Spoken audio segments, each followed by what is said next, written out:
Hello and welcome back. Today we're going to talk a little bit about the third wad of 133. Okay. Now the third wad is shown over the left shoulder, so it's shown in this position like this. Okay. Now I'm basically, when I fight with this wad, I modify it. This is probably the second most common wad that I stand in. Okay. The first being the second wad. When I stand in the third wad, I don't stand with it with the sword over my shoulder, elbow exposed. What I'll do is I'll usually stand like this. Okay, so instead of standing like this, I'll modify it and I stand like this. It's still the same wad because basically from this position here, the angles of attack are all the same. So regardless whether it's sitting on my shoulder pointed back and I'm attacking here, okay, or here, or if I'm coming up over the top here, from this position here, I can still access all the same places. So that's why, that's why I consider this third wad.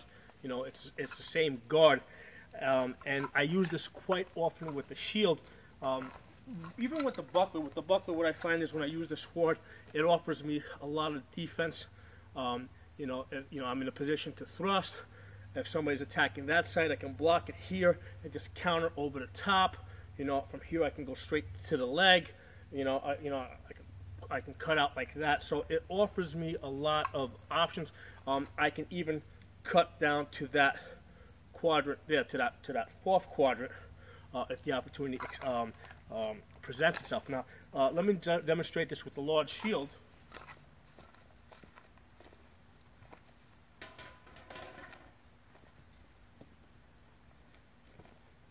With the large shield, the wad that I usually stand in is the second wad over here.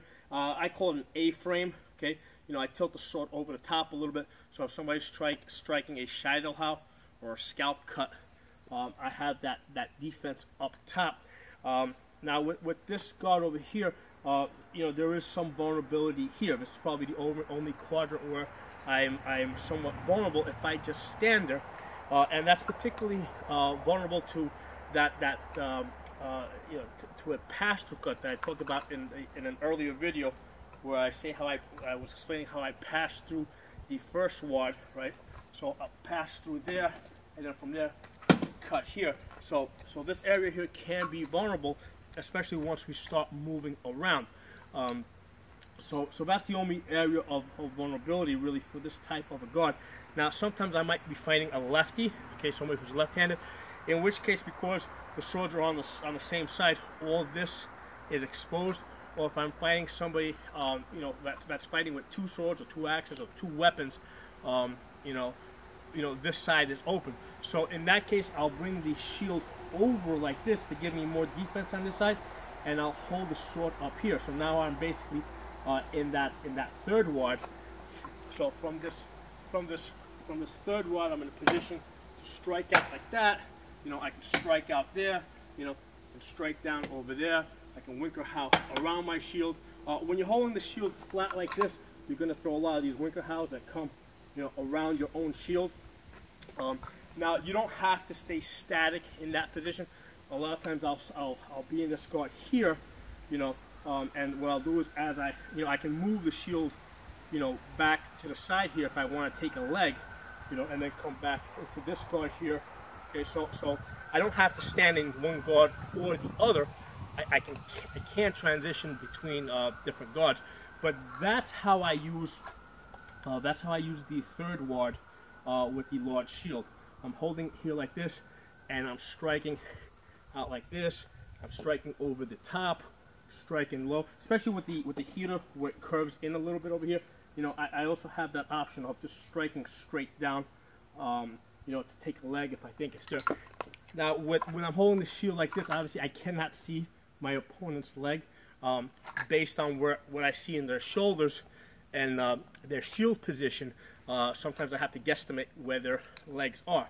So, and sometimes it doesn't matter whether I get the leg or I don't get the leg. I'm threatening at it, which means that's usually going to cause them to react in some way, either to move or to try and block or whatever, which might create an opening somewhere else. So boom, boom, you know, come back over the top, come back this way. So that's how I fight from that third ward that's shown in I-33. And again, I'm not saying that 133 tells you to fight this way, or it tells you to use this ward the same way.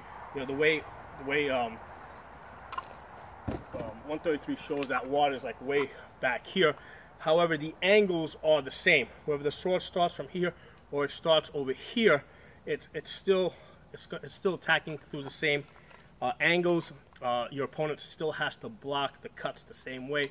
So that's why I consider it to be the same guard, regardless of whether the sword's back here or out here like this. So there are my thoughts on that. If you guys have any comments, please post them. If you like the video, give it a thumbs up. If you're not a member, subscribe.